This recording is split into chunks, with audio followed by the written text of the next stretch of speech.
Hi guys, आज हम शुरू करने जा रहे हैं NCERT mathematics class 10th exercise 1.3 का क्वेश्चन नंबर 1।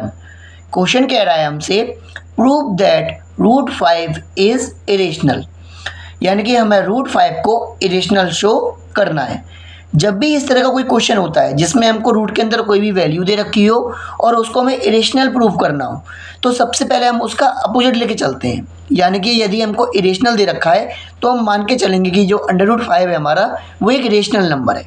तो चलिए सॉल्व करते हैं। तो सबसे पहले लिख लेते हैं, let us assume the contrary that root 5 is rational.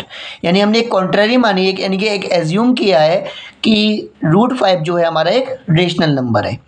अब यदि एक रूट 5 एक रेशनल नंबर है तो रूट 5 को हम लोग a/b के फॉर्म में लिख सकते हैं, क्योंकि ये रेशनल नंबर है तो p/q या a/b लिख सकते हैं, जहाँ पर a एंड b आर को प्राइम,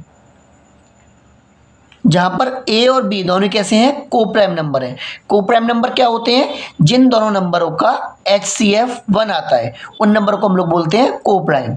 तो a और b यहाँ पर हमारे को प्राइम नंबर्स हैं।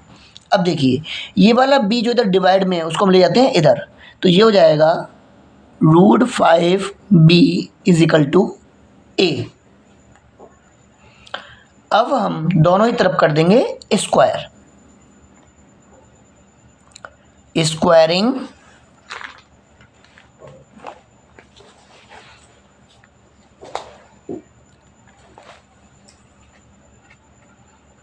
बोथ साइड, यानी कि रूट 5b का whole square is equal to a का भी स्क्वायर। अब देखिए, जो रूट 5 है और इसका स्क्वायर होगा तो रूट से स्क्वायर चला जाएगा तो केवल बचेगा 5, और जो b का स्क्वायर है वो h दे आ जाएगा b का square is equal to a का भी स्क्वायर। अब हम क्या करेंगे, जो ये 5 था इसको ले जाएंगे इस साइड में, तो ये हो जाएगा b square is equal to a square upon 5, क्योंकि इधर मल्टीप्लाई में था, जरा के डिवाइड में हो जाएगा। अब देखिए, यहाँ पे एक चीज़ हमको दिख रही है, यहाँ लिख देते हैं a square is divisible by 5, यानी कि जो a स्क्वायर है वो 5 से डिविजिबल हो रहा है, तो a is also divisible by 5, तो a भी 5 से डिविजिबल होगा। यानी कि किसी भी नंबर का स्क्वायर अगर उसके डिनोमिनेटर से डिविजिबल होता है तो वो नंबर भी उस डिनोमिनेटर से डिविजिबल होता है। एक एग्जांपल लिए समझते हैं, जिस तरह से 6 का स्क्वायर 3 से डिविजिबल होगा, क्योंकि 6 का स्क्वायर क्या होता है 36, और ये 3 से डिविजिबल होगा क्योंकि 3 1 जा 3 और 3 2 जा 6, तो 6 भी 3 से डिविजिबल होगा, 3 2 जा 6। मतलब कि किसी भी नंबर का स्क्वायर अगर उसके डिनोमिनेटर से डिविजिबल हो रहा है तो वो नंबर भी उस डिनोमिनेटर से डिविजिबल होता है। ये चीज़ हमने यहाँ पर लिखी है, इसको हम लोग मान लेते हैं इक्वेशन नंबर 1। अब आगे देखते हैं।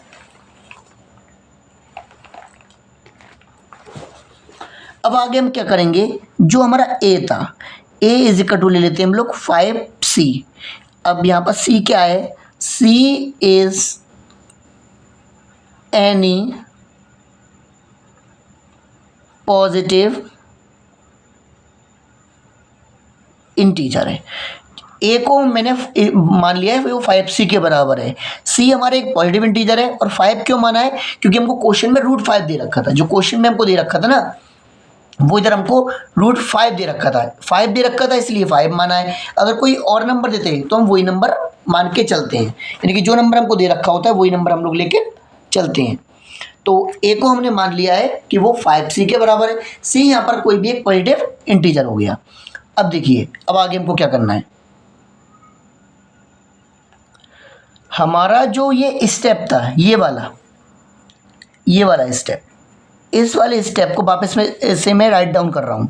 देखिए 5b² इजिकल टू a² था, तो मैं इसको लिख सकता हूँ 5b² इजिकल टू 5c का होल स्क्वायर, क्योंकि a हमारा 5c के बराबर है और यहाँ पर a की जगह में लगा दिया 5c, स्क्वायर का स्क्वायर कर दिया।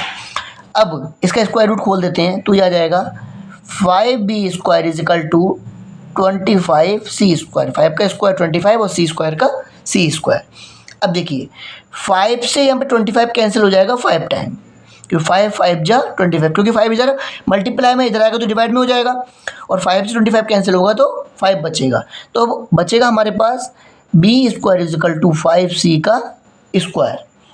अब हमें क्या करना है, इस 5 को जो इधर मल्टीप्लाई में इधर ले जाएंगे तो कैसा हो जाएगा, डिवाइड में, यानी कि ये हो जाएगा b²/5 इजिकल टू c।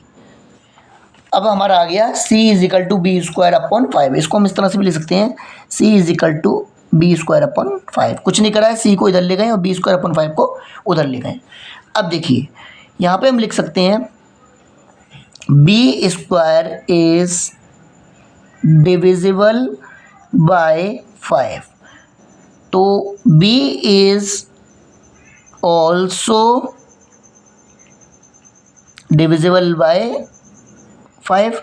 वही पहले की तरह, जैसे पहले हमारा a² डिविजिबल था 5 से, और तो a भी डिविजिबल था 5 से, सेम यहाँ पर भी b² डिविजिबल है 5 से, तो b भी डिविजिबल होगा हमारा 5 से। इसको मान लेते हैं इक्वेशन नंबर 2।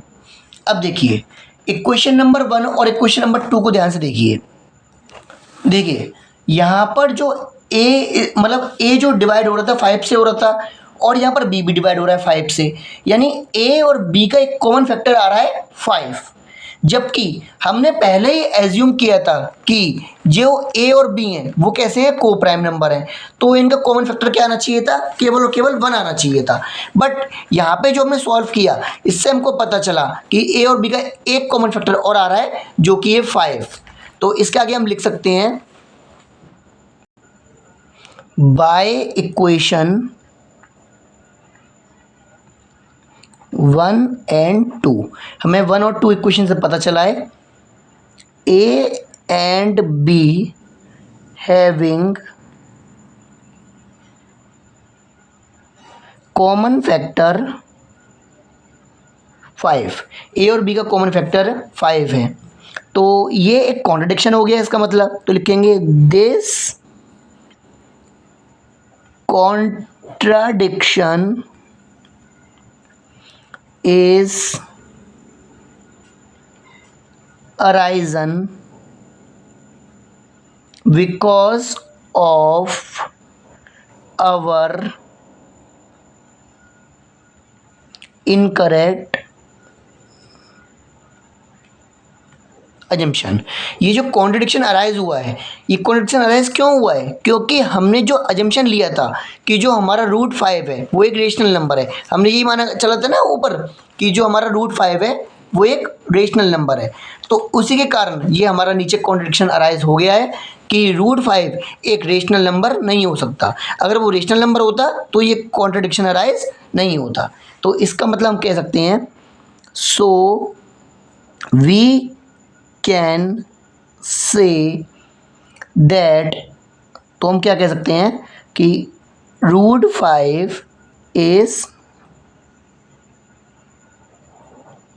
इरेशनल। इसका मतलब जो रूट 5 है आपका वो एक इरेशनल नंबर है।